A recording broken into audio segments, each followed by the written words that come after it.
जैसा कि आपने पिछली पार्ट में देखा था कि किस तरह से परमैन अपने रोबोट को डॉक्टर ऑक्टो की सीक्रेट बेस से छुड़ा लाता है, जिसे देखकर परमैन के दोस्त मिस्सो की काफ़ी तारीफ करते हैं कि इसने से कमाल ही कर दिया।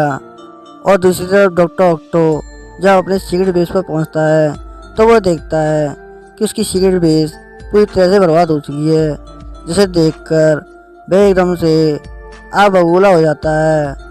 उसके बाद वह शहर में फिर से तोड़फोड़ मचाना शुरू कर देता है, जिसे देखकर सही परमैन वहाँ पहुँच जाते हैं।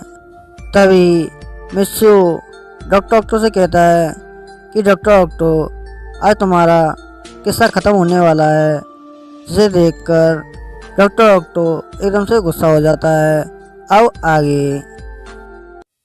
तभी डॉक्टर ऑक्टो परमैन और उसके रोबोट को इस तरह सामने देखकर गुस्से में कहता है कि तुम लोगों को मेरे प्लान के बारे में कैसे पता चला कि मैं तुम लोगों पर नजर रख रहा हूँ।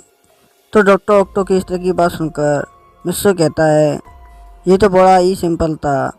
जब मैं हॉस्पिटल में था तब मुझे एक ख्याल आया था कि हमारा कितना भी बड़ा दुश्मन हो, लेकिन उसे हमारे पर्सनल लाइफ के बारे में कुछ नहीं पता चला था सिवाय हमारी आइडेंटिटी के। इसलिए मैंने सबसे पहले अपने परमैन बैच को दिखाने के लिए अपने टीचर के पास गया था। उन्होंने मुझे बताया था कि ये डिवाइस आपस में सभी की तरह जुड़े हुए हैं, जिसकी मदद से हम आसानी से किसी को भी ट्रैक कर सकते हैं। तो मेरे मन में ये बात आई कि डॉक्टर ऑक्टो ने तो मेरा परमैन सेट मुझसे छीन लिया था, तो हो सकता है कि वह हम लोगों के परमैन सेट के ज़रिए हम पर नजर रख रहा हो। और ये बात मेरी 100% सच्ची निकली। और ये सब जानकर शुरू में तो मुझे बहुत गुस्सा आया, लेकिन फिर मैंने सोचा क्यों ना इसी चीज़ को तुम्हारे खिलाफ इस्तेमाल किया जाए। इसलिए मैंने पाको को एक लेटर लिखा था, जिसमें मैंने उसे सब कुछ बता दिया था और मेरी दोस्त पाको ने ये सब कुछ समझ लिया। इसलिए मैं जैसा चाहता था वैसा ही हुआ। मैंने सबसे पहले तुमको अपने सीक्रेट बेस से अलग कर दिया ताकि मैं अपने रोबोट को बड़ी आसानी से छुड़ा सकूं, और रिजल्ट तुम्हारे सामने है। तो मिस्सू की इस तरह की बात सुनकर डॉक्टर ऑक्टो कहता है, हाँ ठीक है, मैं मान गया तुम काफ़ी होशियार हो, लेकिन ये सब देखने के लिए आज तुम ज़िंदा नहीं बचने वाले, क्योंकि अब मैं तुम लोगों में से किसी को ज़िंदा नहीं छोड़ूंगा, क्योंकि तुम मेरे रास्ते के सबसे बड़ी कांटे हो जो मुझे इस दुनिया पर राज करने के लिए हमेशा रोकते रहोगे। इसलिए आज मैं तुम्हारा किस्सा ही ख़त्म कर दूंगा। और ये सब बोलकर डॉक्टर ऑक्टो पर अटैक करने लगता है, लेकिन तभी सभी की सभी परमें अलग अलग साइड में हो जाते हैं और डॉक्टर ऑक्टो को चारों ओर से घेर लेते हैं। तभी मिस्सू कहता है कि दोस्तों रेडी हो ना, तुम लोगों को क्या करना है।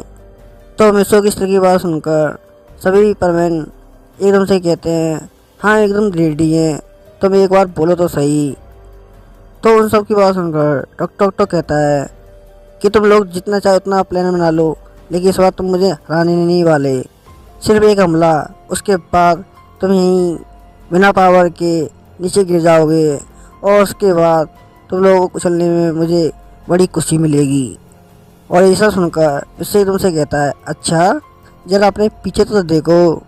तो उन सब की बात सुनकर डॉक्टर ऑक्टो जैसे पीछे मुड़कर देखता है तो वह देखता है कि सभी की सही परमेन ने एक बहुत बड़ा लोहे का पाइप उठा रखा है, और वह उस पाइप को सबसे पहले डॉक्टर ऑक्टो की बॉडी में घुसेड़ देते हैं। उसके बाद पाको एक बहुत बड़ा घंटा उठा लाती है, जिसमें कुछ केमिकल होता है, और वह उस केमिकल को उस पाइप के अंदर डाल देती है, जिसे देखकर डॉक्टर ऑक्टो एकदम से कहता है कि तुम लोग ये क्या कर रहे हो, इसमें मुझे कुछ नहीं होने वाला। तो डॉक्टर ऑक्टो की इस तरह की बात सुनकर मिस्सू एकदम से कहता है, ओह अच्छा, ज़रा सब्र तो रखो, अभी पता चल जाएगा कि क्या होता है क्या नहीं। और वह एकदम से अपने रोबोट से कहता है कि रोबोट जल्दी से वैसा करो जैसा कि मैं तुमसे कहा था। तो मिस्सू की इस तरह की बात सुनकर रोबोट कहता है, हाँ, और वह एकदम से एक चट्टान लेता है और चट्टान को उस पाइप के भीतर डाल देता है और फुल स्पीड के साथ उसके अंदर चला जाता है, जिसके कारण वो पाइप के अंदर जो केमिकल था वो डॉक्टर ऑक्टो की बॉडी के अंदर चला जाता है। जिसे जाते ही डॉक्टर ऑक्टो की बॉडी में अचानक से दर्द होने लगता है, जिसे देखकर डॉक्टर ऑक्टो एकदम से कहता है कि ये मुझे क्या हो रहा है और मैं पहले की तरह खड़ा क्यों नहीं हो पा रहा हूँ। तो डॉक्टर ऑक्टो की इस तरह की बात सुनकर मिस्टर कहता है कि हम लोगों ने जो केमिकल डाला था वो केमिकल तुम्हारी बॉडी को पहले की तरह नॉर्मल बना देगा, जिसके कारण तुम हमारा कुछ नहीं बिगाड़ सकते। बस कुछ ही देर की बात है, उसके बाद हम लोग तुम्हें कचरे की तरह उठाकर जेल में डाल देंगे, फिर वहाँ पर ऐसे ही अपनी ज़िंदगी बिताना। जिसे सुनकर डॉक्टर ऑक्टो काफ़ी गुस्सा आता है और वह गुस्से में उस पाइप को अपनी बॉडी से अलग कर देता है और कहता है कि मैं इतनी आसानी से हारने नहीं वाला। और वह इतना सब बोलकर उन सभी की सभी परवेन को अपनी भुजाओं की मदद से पकड़ लेता है, जिसके कारण उन सभी की सभी परवेन सेट एकदम से कमज़ोर हो जाते हैं और वह एक नॉर्मल इंसान बन जाते हैं। जिसे देखकर मिस्टर एकदम से कहता है कि मेरे दोस्तों को छोड़ दो वरना तुम्हारे लिए अच्छा नहीं होगा। तो मिस्टर की इस तरह की बात सुनकर डॉक्टर एकदम से कहता है ओह अच्छा, इतनी फिक्र है अपने दोस्तों की तो आकर बचा लो। तो डॉक्टर ऑक्टो की इस तरह की बात सुनकर मिस्टर पूरी रफ्तार के साथ उस पर अटैक करने के लिए जाने लगता है, लेकिन तभी डॉक्टर ऑक्टो एक बड़ा लोहे का पाइप उठा लेता है और उस पाइप को वह मिस्टर के ऊपर मारने लगता है, लेकिन तभी मिच्चू अचानक से उस पाइप से बच जाता है, जिसे देखकर डॉक्टर ऑक्टो काफ़ी गुस्सा आता है। तभी मिस्टर कहता है कि इस बार तुम मुझ पर कोई भी अटैक कर लो, वो उस पर काम नहीं आने वाला, क्योंकि इस बार मैं पूरी तैयारी के साथ आया हूँ। और इतना बोलकर अपनी जेब से एक स्टार निकालता है और वह स्टार को उसके बॉडी पर मारने लगता है, जिसके कारण उसके हाथ वहीं के वहीं कट जाते हैं और उसके कटते ही सभी के सभी परमैन नीचे गिरने लगते हैं। जिसे देखकर मिस्सो पूरी रफ्तार के साथ पाको की तरफ चला जाता है और वह हवा में ही उसको कैच कर लेता है, जिसे देखकर बाकी परमैन मिस्सो को चिल्लाते हुए कहते हैं कि मिस्सो तुमने सिर्फ पाको को क्यों बचाया, हमारे बारे में तो कुछ सोच लिया होता, कितनी चोट आ गई हम लोगों को। और वह ये सब बोलकर चिल्लाने लगते हैं, जिसे देखकर मिस्टर कहता है कि सॉरी दोस्तों, लेकिन पाको एक लड़की है, जिसे चोट आ जाती तो उसे बहुत दर्द होता और तुम लोग तो मर्द हो, मर्द जिसे कभी दर्द नहीं होता। जिसे सुनकर मिस्टर रोबोट एकदम से कहता है हाँ हाँ हाँ, मैं सब जानता हूँ मिस्टर तुम्हारे बारे में, तुमने सिर्फ पाको को क्यों बचाया, इसलिए ना क्योंकि पाको ही सुमीरे है और तुम इसे पसंद करते हो। जिसे सुनकर पाको के मुंह गाल लाल हो जाते हैं और वह एकदम से कहती है कि तुम लोग मिस्सो पर चिल्लाना बंद करो, तुम्हें कोई ज़्यादा चोट नहीं आई है, कल तक तुम लोग ठीक हो जाओगे, इसलिए इस वक्त ये ज़रूरी नहीं है कि तुम मिस्सो को ऐसा कुछ बोलो कि मिस्सो मैं ठीक कहा ना। तो पाको की इस तरह की बात सुनकर मिस्सो कहता है हाँ पाको, तुम एकदम ठीक कह रही हो, इन लोगों को ये बात कब समझ में आएगी पता नहीं। तो मिस्सो की इस तरह की बात सुनकर पायन कहता है अब हमारे बारे में कोई नहीं सोचने वाला कि हम लोगों का क्या हुआ और क्या नहीं, क्योंकि ये दोनों तो इस लड़ाई के वक्त भी एकदम रोमांस कर रहे हैं। तो पायन की इस तरह की बात सुनकर मिस्सो और पाको एक दूसरे से अलग हो जाते हैं। तभी मिस्सो एकदम से कहता है अपने आप से कि मिस्सो ये क्या कर रहा है तू, अभी इस सब के लिए तुम्हारे पास टाइम ही टाइम है, ये सब तुम बाद में कर लेना, इस वक्त फोकस सिर्फ लड़ाई पर। और वह इतना कहकर अपनी पोजीशन पर खड़ा हो जाता है लड़ने के लिए।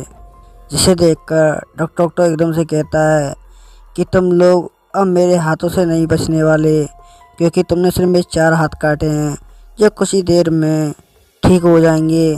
उसके बाद मैं तुम लोगों का बुरा हाल करूँगा, जिसे देखने के बाद हर कोई यही कहेगा कि ये परमैन है या कोई चटनी। और ये सब बोलकर वह जो जोर से हंसने लगता है कि तभी डॉक्टर ऑक्टो की बॉडी अचानक से चेंज होने लगती है और वह धीरे धीरे कर अपनी इंसानी बॉडी में आने लगता है, जिसे देखकर डॉक्टर ऑक्टो एकदम गुस्से में कहता है, नहीं, ऐसा नहीं हो सकता, मैं पहले की तरह नॉर्मल नहीं हो सकता। जिसे देखने के बाद मिस्सो कहता है, ये तो हो रहा ही था, तुम अपने आप पर इतना घमंड जो था। जिसे देखकर डॉक्टर ऑक्टो एकदम से मुस्कुराने लगता है और जब मिस्सो डॉक्टर ऑक्टो को मुस्कुराते हुए देखता है तो वह एकदम से कहता है कि दोस्तों, मुझे कुछ गड़बड़ लग रही है, तुम लोग इस वक्त डॉक्टर ऑक्टो से दूर हो जाओ। और मिस्सो की इस तरह की बात सुनकर बाकी परमैन एकदम से कहते हैं कि मिस्सो, ये क्या कह रहे हो तुम, ये तो एकदम इस वक्त काफ़ी कमज़ोर है, ये हमारा क्या बिगाड़ लेगा। लेकिन तभी अचानक से डॉक्टर ऑक्टो अपनी जेब से एक परमैन शर्ट निकाल लेता है और वह उसे पहनकर बाकी परमैन पर अटैक कर देता है, जिसके कारण वह सही परमैन पूरी तरह से घायल हो जाते हैं, क्योंकि उनके पास परमैन थ्रेट की पावर नहीं होती, इसलिए वह कमज़ोर हो जाते हैं। और इस बात का फायदा उठाकर डॉक्टर ऑक्टो उन सभी को बारी बारी से मारने लगता है, जिसे देखकर मिस्सो चाहकर भी कुछ नहीं कर पा रहा था, क्योंकि खुद मिस्सो भी उसकी पावर से बुरी तरह से कमज़ोर हो जाता है, क्योंकि डॉक्टर ऑक्टो ने उस परमानेंट सेट के साथ बिजली की पावर भी मिस कर दी थी, जिसके लगते ही मिस्सो भी बुरी तरह से कमज़ोर हो जाता है और वह खड़े होने की पोजीशन में भी नहीं होता है।